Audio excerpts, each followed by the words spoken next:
कहानी की शुरुआत में हम एक बहुत बड़े शिप को देखते हैं जिसमें बहुत से लोग होते हैं। शिप में एक फादर अपनी बच्ची को एक छोटा सा सरप्राइज गिफ्ट करता है। वो गिफ्ट एक छोटा सा रेडियो होता है जिसे देखकर वो लड़की जिसका नाम एमी है बहुत खुश होती है। इसके बाद ये सभी लोग समंदर में शार्क्स को देखने लगते हैं। दरअसल वो शार्क्स एक बहुत बड़े राक्षस से डर के भाग रही थीं और तभी वो राक्षस इस शिप की तरफ आने लगता है, जिसे देखकर शिप का कैप्टन थोड़ा सा घबरा जाता है। वो राक्षस इतनी स्पीड से आता है कि शिप से टकराते ही शिप उल्टा हो जाता है। लोग वहां पर पानी में डूबने लगते हैं। इसके बाद सीन कट होता है और हम गोंग को देखते हैं जो समंदर के किनारे पर होता है। जैसे ही उसको होश आता है तो वो देखता है कि यहाँ पर सभी लोग बेहोश पड़े हैं, लेकिन उन लोगों में उसकी बेटी नहीं थी, इसीलिए वो अपनी बेटी को ढूंढने लगता है। तभी उसके रेडियो से उसकी बेटी की आवाज आती है। वो जैसे ही अपनी बेटी से पूछता है कि तुम कहाँ हो, आवाज अचानक से बंद हो जाती है। तभी गोंग की नजर पड़ती है कि इस आइलैंड पर और भी बहुत सारे लोग हैं और उन्हीं लोगों में उसकी बेटी भी है। अब जैसे ही गोंग अपनी बेटी के पास जाने ही वाला होता है, उसका दोस्त उसको कहता है कि वो देखो वहां पर कुछ हिल रहा है। वहां पर वो देखता है कि एक बहुत ही बड़ा मॉन्स्टर सांप होता है। वो इतना बड़ा था कि उसे देखकर सभी की आंखें खुली की खुली रह जाती हैं। तभी वो मॉन्स्टर बहुत से लोगों को अपने अंदर निगल लेता है। गोंग अपनी बेटी को बचाने के लिए भागता है, लेकिन उसका दोस्त आकर उसको पकड़ लेता है। वो कहता है कि तुम भी मारे जाओगे और तभी वो मॉन्स्टर सांप उसकी बेटी को भी खा जाता है। इसके बाद ये मॉन्स्टर सांप जंगल में चला जाता है। ये देखकर गोंग बहुत रोता है। वो कहता है कि वो राक्षस मेरी बेटी को खा गया। तभी उसके रेडियो से उसकी बेटी की आवाज आती है। वो कहता है कि मुझे लगता है कि मेरी बेटी जिंदा है, इसीलिए वो फैसला करता है कि वो जंगल में जाएगा और अपनी बेटी को बचा के लेके आएगा। लेकिन वहाँ के लोग कहते हैं कि नहीं, तुम जंगल में नहीं जा सकते। और तभी यहाँ पर 5 लोग उसके साथ जंगल में जाने के लिए तैयार हो जाते हैं, इसीलिए ये 6 लोग जंगल में चले जाते हैं। और यहाँ पर जो लोग होते हैं वो कहते हैं कि ये सभी गधे हैं, अपनी मौत के मुंह में जा रहे हैं। इसके बाद एक आदमी यहाँ पर पुलिस को कॉल करता है, लेकिन फोन के सिग्नल ही नहीं आ रहे थे। अभी ये सब सोच ही रहे थे कि अब क्या किया जाए, तभी वो मॉन्स्टर आकर इनमें से एक और आदमी को ले जाता है। सभी लोग यहाँ से डर के भागने लगते हैं, मगर वो मॉन्स्टर अपनी लंबी जुबान से एक और आदमी को अपने पास ले जाता है। इधर गोंग भी अपनी बेटी को ढूंढने के लिए जंगल में भाग रहा था। इसके बाद हम उस मॉन्स्टर सांप को देखते हैं जो अपने पेट से जिंदा लोगों को बाहर निकाल कर एक जगह पर फेंकता है और दोबारा से अपने शिकार के लिए वहां से चला जाता है। ये जगह ऐसी टनल थी कि यहाँ से बाहर जाने का कोई रास्ता ही नहीं था, इसीलिए वो मॉन्स्टर सांप ही यहाँ से आ और जा सकता था। यहाँ पर गोंग की बेटी एमी भी थी जो अभी तक जिंदा थी। इसके अलावा यहाँ पर उस मॉन्स्टर सांप के बड़े बड़े एग्स भी थे।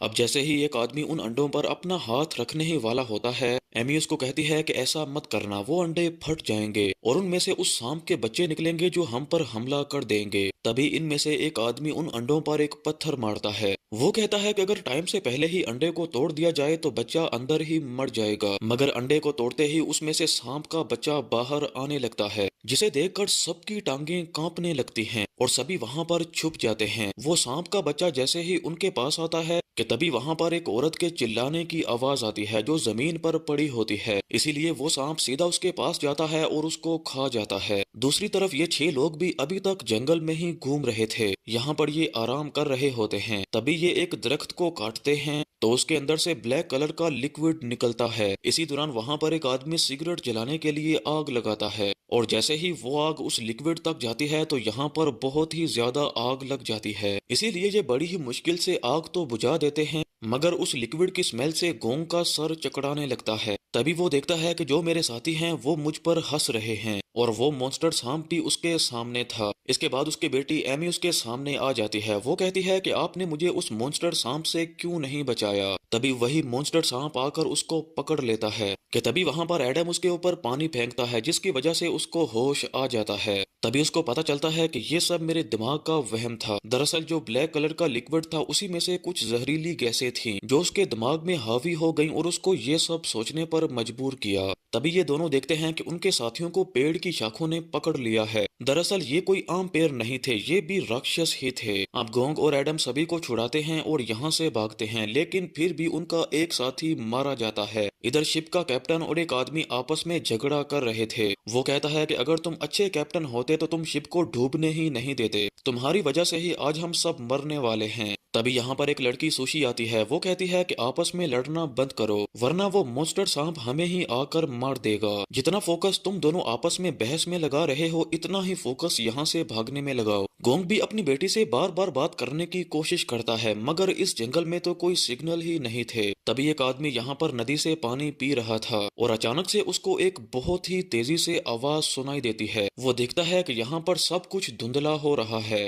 और तभी उस पर एक छोटी सी फिश हमला कर देती है। वो शिप छोटी थी, मगर वो भी किसी राक्षस से कम नहीं थी, इसीलिए वो उसको दूर फेंक देता है और देखते ही देखते यहाँ पर और भी मॉन्स्टर फिशेस यहाँ पर आ जाती हैं। ये मछलियाँ कोई आम मछलियाँ नहीं थीं, ये पानी में तैरती नहीं हैं, बल्कि हवा में उड़ती भी हैं। इसीलिए ये पांचों यहाँ से डर के भागने लगते हैं, क्योंकि उन जानलेवा मछलियों की तादाद और भी ज्यादा बढ़ने लगती है। अब ये जैसे तैसे करके अपनी जान तो बचा लेते हैं और एडम कहता है कि ये सभी मछलियां उस धुंध को फॉलो करती हैं, इसीलिए ये सभी भागकर उस जगह पर आ जाते हैं जहां पर धुंध नहीं थी और इस तरह से ये अपनी जान बचा लेते हैं। इसके बाद एडम जमीन पर एक बहुत ही बड़े जानवर के पैरों के निशान देखता है। जैसे ही वो ऊपर देखता है तो एक अजीब सी चीज दरख्त पर अटकी हुई थी। इसके बाद ये सभी ऊपर देख ही रहे थे कि अचानक एक बहुत ही बड़ा मॉन्स्टर नीचे आकर गिरता है और ये होता है मॉन्स्टर फ्रॉग। उसे देखकर तो इन सभी की पतलून गीली हो जाती है, क्योंकि उसका साइज ही बहुत बड़ा था। इसीलिए ये सभी अपनी जान बचाने के लिए यहाँ से भागने लगते हैं, मगर वो फ्रॉग अपनी जुबान से एक आदमी को पकड़ ही लेता है। वो उसको अपने अंदर निकलने ही वाला था कि बाकी उसके दोस्त उसको बचाने के लिए उसकी हेल्प करते हैं। इनमें से एक गुस्से में आकर एक चाकू से उस मॉन्स्टर की जुबान को ही काट देता है, मगर उसकी जुबान तो नहीं कटती और उसकी जुबान से एक लिक्विड निकलता है जो उसके सीधा मुंह पर पड़ता है। वो लिक्विड इतना जहरीला था कि वो किसी तेजाब से कम नहीं था। उसकी सारी बॉडी जलने लगती है। इसके बाद एडम उस फ्रॉग की आंख पर एक लोहे का रॉड मारता है, जिससे उसकी आंख तो जाया हो जाती है, मगर वो उस आदमी को भी छोड़ देता है। इसीलिए ये सभी वहां से भागने लगते हैं, मगर अभी भी वो मॉन्स्टर फ्रॉग इनके पीछे ही था। वो फ्रॉग इतना पावरफुल था कि हवा में उड़ते हुए उनका पीछा कर रहा था। अब जैसे ही वो उनके ऊपर आकर गिरने ही वाला था कि तभी वो सांप आकर उसको खा जाता है। अब ये देखकर इनकी आंखें खुली की खुली रह जाती हैं। ये कहते हैं कि अबे ये क्या बवाल है, मगर बदकिस्मती से उस सांप की नजर इन पर पड़ जाती है, इसीलिए वो उनके पीछे लग जाता है और ये भागने लगते हैं। मगर तभी वो आदमी जिसको फ्रॉग ने पकड़ा था और जिसकी स्किन जल गई थी, कमजोर होने की वजह से नीचे गिर जाते हैं। वो मॉन्स्टर सांप उनको खाने ही वाला था कि तभी वो बहुत सारे पेड़ों के बीच फंस जाता है। इधर एक लड़का सांप का ध्यान भटकाने के लिए एक नारियल उसकी तरफ फेंकता है, जिसका फायदा उठाकर वो दोनों वहां से भाग जाते हैं, मगर वो सांप गुस्से से उसके पीछे पड़ जाता है। इसीलिए अब वो जैसे तैसे करके किसी पेड़ के पीछे छुप जाता है। अब दूसरी तरफ ये चारों भी इधर पेड़ों के पीछे ही छुपे हुए थे और वो सांप भी इनके पास आ जाता है। तभी सांप की नजर इनमें से एक पर पड़ जाती है और वो उसको खा जाता है और बाकी चारों यहाँ से भागने लगते हैं और वो सांप उनके पीछे ही होता है। भागते भागते वो छोटे से एक पानी के गड्ढे में गिर जाते हैं और यहाँ पर वो सांप उनको ठीक से देख नहीं पाता, इसीलिए वो वहाँ से चला जाता है। इधर ये लोग भी यहाँ से निकलने की कोशिशें कर करके थक चुके थे कि तभी अचानक से जमीन हिलने लगती है। इसीलिए ये सभी मरने की एक्टिंग करते हुए नीचे लेट जाते हैं ताकि वो सांप इनको कोई नुकसान ना पहुंचा सके। वो सांप उन्हीं दो आदमियों को नीचे फेंकता है जिनको उसने अभी खाया था। तभी वो देखता है कि उसका बच्चा मरा हुआ है। ये देखकर वो गुस्से में आ जाता है और वो गुस्से में वापस उन्हीं लोगों के पास चला जाता है। उसके जाते ही ये सभी फिर से यहाँ से भागने की कोशिश करते हैं,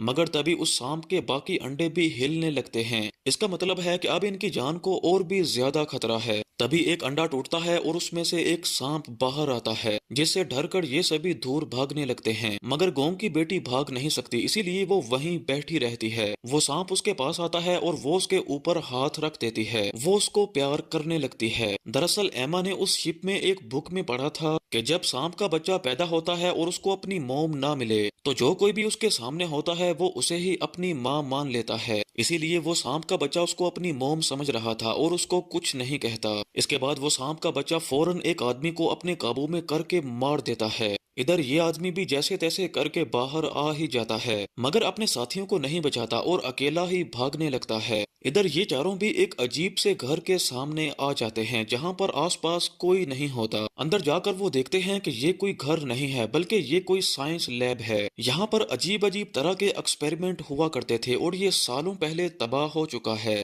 और बहुत से जानवरों की फोटोज भी थी जिन पर एक्सपेरिमेंट किए गए हैं। तभी यहाँ पर इनको एक रेडियो मिलता है। ये फौरन पुलिस को कॉल करते हैं, मगर वो रेडियो इतना पुराना था कि किसी से कांटेक्ट ही नहीं कर पाता। तभी उनको बाहर से किसी के आने की आवाज आती है, इसीलिए वो फौरन छुप जाते हैं। यहाँ पर वही आदमी आता है जो उस मॉन्स्टर सांप से बच के भागा था। गोंग उसको कहता है कि मुझे बताओ कि मेरी बेटी कहाँ है, मगर वो आदमी कहता है कि सभी मारे गए, सबको सांप ने मार दिया। ये देखकर गोंग बहुत रोता है। अगली सुबह ये सभी बैठे होते हैं कि तभी इनको बाहर से एक हेलीकॉप्टर की आवाज आती है। ये सभी उस हेलीकॉप्टर को जोर जोर से आवाजें देते हैं, मगर कोई फर्क नहीं पड़ता, वो यहाँ से चला जाता है। तभी गोंग के रेडियो से उसकी बेटी की आवाज आती है। वो कहती है कि पापा अभी हम जिंदा हैं, मगर वो बूढ़ा आदमी कहता है कि तुम पागल हो, वो सभी मारे जा चुके हैं। इसके बाद रेडियो से फिर से आवाज आती है और इन सभी को यकीन हो जाता है कि वो जिंदा हैं। इसीलिए वो बूढ़ा आदमी यहाँ से भाग जाता है। अभी वो हेलीकॉप्टर इसी जंगल में ही होता है। वो आदमी उसको जोर जोर से आवाजें देता है और हेलीकॉप्टर उसकी तरफ आने ही वाला होता है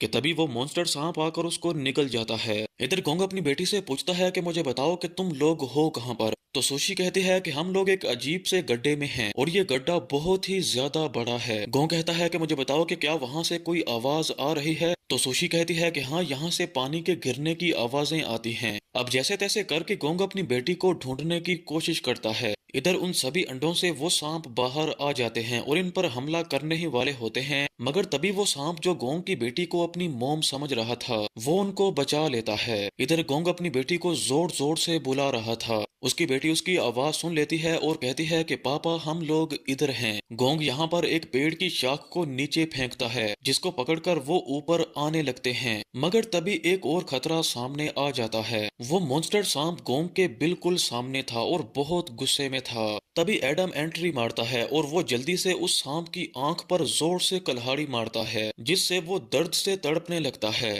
और अब वो सांप एडम के पीछे लग जाता है। अब वो सांप एडम को खाने ही वाला होता है कि तभी उसका दूसरा साथी आ जाता है और वो एक लोहे के रॉड से उसकी दूसरी आंख भी तबाह कर देता है, जिससे वो अंधा हो जाता है और अब उसको कुछ भी नहीं दिख रहा। इधर गोंगन को ऊपर खींच ही रहा था कि तभी नीचे वाले सांप भी उन पर हमला कर देते हैं। इसीलिए शिप का कैप्टन नीचे उतर जाता है और वो सांप उस पर हमला कर देते हैं और इस तरह से गोंग की बेटी और सुशी ऊपर आ जाती हैं। इधर गोंग अपनी बेटी को देखकर बहुत ही ज्यादा रोता है। वो कहता है कि अब मैं तुमसे कभी भी दूर नहीं होगा। तभी उस मॉन्स्टर सांप को फिर से होश आ जाती है, इसीलिए ये सभी यहाँ से भागने लगते हैं। इधर ये बुढ़ा भी उस मॉन्स्टर से अपनी जान बचाकर भाग रहा था, मगर इसकी तो किस्मत ही खराब थी। भागते भागते ये इतना पागल हो चुका था कि उसी गड्ढे में गिर जाता है जहाँ से ये बाहर निकला था और तभी वो सांप के बच्चे उस पर हमला करके उसको मार देते हैं। इधर ये सभी जंगल से भाग रहे थे, मगर एडम कहता है कि हमको अलग अलग भागना होगा। वो मॉन्स्टर सांप अंधा तो हो गया है, मगर हमारी आवाज को सुन सकता है। वो गोंग को कहता है कि तुम अपनी बेटी और सुशी को लेकर यहाँ से भाग जाओ और ये दोनों उस मॉन्स्टर सांप से लड़ने का फैसला करते हैं। तभी एडम उस पर हमला करता है और उसको बहुत लंबे तरीके से काट देता है, मगर वो सांप इतना स्ट्रॉन्ग था कि उसको कोई फर्क ही नहीं पड़ता। इसके बाद ये दोनों अपनी जान बचाकर सीधा जंगल की तरफ ही भागने लगते हैं। दोनों उसी जगह पर आ जाते हैं जहाँ पर वो दरख्तों का लिक्विड बिछा हुआ था। अब जहाँ पर वो लिक्विड पड़ा हुआ था, एडम वहाँ पर आग लेकर खड़ा हो जाता है। अब जैसे ही वहाँ पर सांप आता है तो एडम वहाँ पर आग लगा देता है, जिससे पूरे सांप को आग लग जाती है। ये मॉन्स्टर सांप अपनी जान बचाने के लिए जंगल से बाहर आ जाता है, मगर अब बहुत देर हो चुकी थी, इसीलिए वो वहीं पर मारा जाता है और ये मूवी यहीं पर खत्म हो जाती है।